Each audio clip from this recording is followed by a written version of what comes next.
एक गांव में किशोरी नाम का व्यक्ति रहता था। वह गांव में छोले भटूरे का ठेला लगाया करता था। किशोरी बहुत ही दयालु व्यक्ति था और उसके छोले भटूरे काफी स्वादिष्ट थे। किशोरी गरीब लोगों को मुफ्त में ही छोले भटूरे खिलाया करता था। ए जी, मैं आपको समझा समझा के हारी हूँ, लेकिन आप हो कि मेरी एक भी नहीं सुनते। आधे से ज्यादा छोले भटूरे गरीबों को मुफ्त में बांट देते हो। अगर ऐसा ही चलता रहा तो वो दिन दूर नहीं जब हमें कटोरा लेकर घर घर जाकर भीख मांगनी पड़ेगी।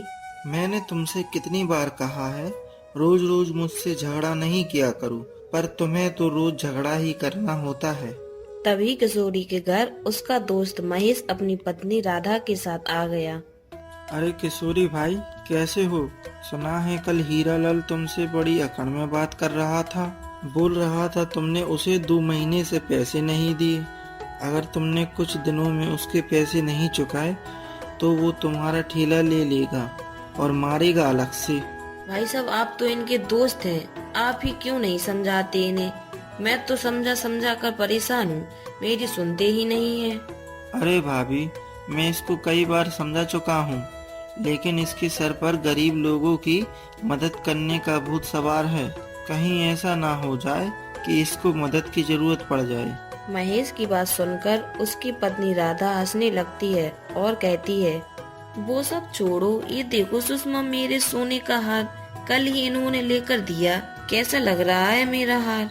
ये तो महंगा वाला हार लग रहा। अरे महंगा वाला क्यों नहीं होगा, पूरा 10 तोले का है।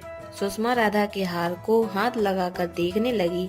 तभी अचानक राधा पीछे हट गई और बोली, बुरा नहीं मानना सुषमा, कल ही खरीदा है और तुम्हारे हाथ भी गंदे हैं।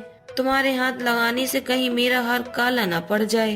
अच्छा, हम अब चलते हैं, मैं तो तुम्हें यही हार दिखाने आई थी। राधा और उसका पति महेश वहाँ से चले जाते हैं और सुषमा गुस्से में सोने चली गई। अगले दिन किशोरी अपना छोले भटूरे का ठेला लेकर बाजार में चला गया। किशोरी के बगल में ही सरपंच का खास आदमी सुरेश भी ठेला लगाता था। सुरेश किशोरी को देखकर गुस्से में बोला, आज भी अपने छोले भटूरे मुफ्त में बांटेगा? सुरेश भैया, मैं सिर्फ गरीबों से पैसे नहीं लेता, उन्हें ही मुफ्त में छोले भटूरे खिलाता हूँ। अरे बेवकूफ, यहाँ छोले भटूरे कौन से कार वाले खाने आते हैं? सब गरीब ही खाने आते हैं। तेरी ये मुफ्त में खिलाने की आदत मुझे बर्बाद कर देगी। ये तो कोई बात नहीं हुई सुरेश भैया, किसी गरीब को खाना खिलाना तो पुण्य का काम होता है। लगता है तू ऐसे नहीं मानेगा, रुक जाओ, तेरी सरपंच से शिकायत करनी पड़ेगी। इतना कहकर सुरेश अपना ठेला लेकर वहाँ से चला गया। सुरेश को गुस्से में देखकर सरपंच बोला, क्या बात है सुरेश, आज इतने गुस्से में क्यों हैं? सरपंच जी, वो किशोरी मेरे ही बगल में ठेला लगाकर गरीब लोगों को मुफ्त में छोले भटूरे खिलाता है। अब आप ही बताओ, जब लोगों को मुफ्त में ही छोले भटूरे खाने को मिलेंगे तो हमसे कोई क्यों खरीदेगा? आपका बहुत नुकसान हो रहा है। सुरेश की बात सुनकर सरपंच गहरी सोच में डूबकर बोला, तू चिंता मत कर, इसका उपाय है मेरे पास। इस किशोरी को गरीबों को खिलाने की बहुत आदत है।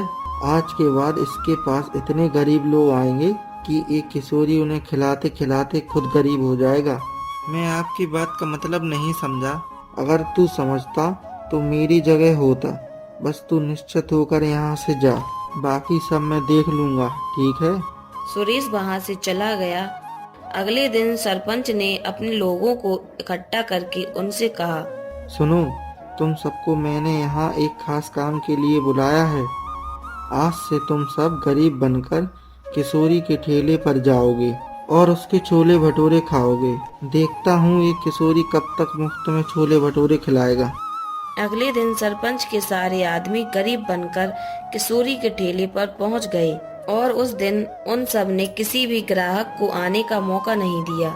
कुछ ही दिनों बाद किशोरी कर्जे में आ गया। क्या बात है किशोरी, आज कैसे मुंह लटकाए खड़े हो? ऐसी कोई बात नहीं है सरपंच जी। किशोरी, मेरी एक बात समझ में नहीं आती, तू गरीबों को ही छोले भटूरे मुफ्त में क्यों खिलाता है? अमीरों में क्या कांटे लगे हैं? क्या अमीर इंसान नहीं होते? किसी भूखे को खिलाना तो बड़ा पुण्य का काम होता है सरपंच जी। और किसी का कर्जा ना चुकाना बड़ा पाप का काम होता है किशोरी। मैं आपकी बात का मतलब नहीं समझा। तू अच्छी तरह समझ रहा है कि मैं क्या कहना चाहता हूँ। आज गांव का सेठ मेरे पास आया था और बोल रहा था कि तूने उनका कर्जा वापस नहीं किया। मैं उनके पैसे जल्द ही दे दूंगा। अगर 2 दिन में तूने सेठ के पैसे नहीं लौटाए तो तेरा घर हर्जाने के तौर पर सेठ को सौंप देंगे। इतना कहकर सरपंच वहां से चला जाता है। रात को जब किशोरी घर पहुंचा तो उसकी पत्नी उस पर चिल्लाने लगी, आ गए तुम? तुम्हें पता है आज हमारे घर सरपंच आया था और तुम्हें और मुझे बहुत गाली देकर गया। हाँ, आज सरपंच मेरे पास भी आया था और मेरी बहुत बेइज्जती की। अब मुझे तो समझ नहीं आ रहा कि 2 दिन में मैं पैसे कहाँ से लाऊंगा। बस अब यही दिन देखना रह गया था। हमारे पास बस यही घर है रहने के लिए, अब वो भी बिकने वाला है। इतना कहकर सुषमा अपने कमरे में सोने चली गई। अगले दिन किशोरी फिर अपना ठेला लेकर गांव की तरफ चला गया। वो अपना ठेला एक पेड़ के पास खड़ा करके रोने लगा। हे भगवान, मैंने तो गरीबों को मुफ्त में छोले भटूरे खिलाकर पुण्य का काम किया है और इसके बदले मुझे क्या मिला? 2 दिन में मेरा घर बिकने वाला है। आज से मैं किसी भी गरीब को खाना नहीं खिलाऊंगा। मुझे माफ कर देना भगवान। किशोरी गांव में पहुंच जाता है और आज उसने किसी भी गरीब को मुफ्त में छोले भटूरे नहीं खिलाए। कुछ देर बाद एक बूढ़ा आदमी उसके पास आया। मैंने सुना है कि तुम गरीबों को मुफ्त में छोले भटूरे खिलाते हो बेटा। मैंने 3 दिन से कुछ नहीं खाया। क्या तुम मुझे छोले भटूरे खिला दोगे? मेरे पास पैसे नहीं हैं। मुझे क्षमा कर दो बाबा, मैं आज किसी को मुफ्त में नहीं खिला सकता। बेटा, मेरी तबीयत कुछ दिनों से ठीक नहीं है। मुझे थोड़े छोले भटूरे खिला दो। मुझ पर दया करो बेटा। मैं किसी को भूखा नहीं देख सकता। मेरी मजबूरी समझो बाबा। आज मैं बहुत मजबूर हूँ। अगर आज भी मैंने मुफ्त में खिला दिए तो आज मेरी बहुत बदनामी होगी। मेरे पास पैसे तो नहीं हैं बेटा। मेरे पास एक पोटली है। तुम एक पोटली ले लो, इसके बदले मुझे खिला दो। मैं भला पोटली का क्या करूँगा बाबा? मुझे पैसों की ज़रूरत है। गरीब की दी हुई कोई चीज़ बेकार नहीं होती बेटा। तुम ये रख लो, किसी न किसी दिन तुम्हारे काम आएगी। ठीक है बाबा, आप वो पोटली मुझे दे दो। मैं उपहार समझ के रख लूँगा। आपको जितना खाना है खा सकते हो। बूढ़े ने वो पोटली किशोरी को दे दी। किशोरी ने भी उस बूढ़े आदमी को छोले भटूरे दे दिए, पर थोड़ी ही देर में उस बूढ़े आदमी ने उसके सारे छोले भटूरे खा लिए। किशोरी ने देखा कि अब उसके ठेले पर कुछ भी नहीं बचा। किशोरी अपने घर चुपचाप चला गया। क्या हुआ, आज तुम इतनी जल्दी क्यों आ गए? क्या आज भी छोले भटूरे बांट आए? तुम अभी मुझसे बात मत करो। तो फिर किससे बात करूं? मुझे तो समझ नहीं आ रहा। 2 दिन में हमारा घर बिक जाएगा। तुम रोज शाम को घर आते हो, पर आज दोपहर में ही क्यों आ गए? फिर किशोरी ने भी अपनी पत्नी को सारी बात बता दी। हे भगवान, इस आदमी का मैं क्या करूं? अरे, उस बूढ़े आदमी को सारे छोले भटूरे खिलाने की क्या जरूरत थी? मुझे लगा वो 2 या 3 से ज्यादा नहीं खा पाएंगे। मुझे क्या पता वो सारे खा जाएगा।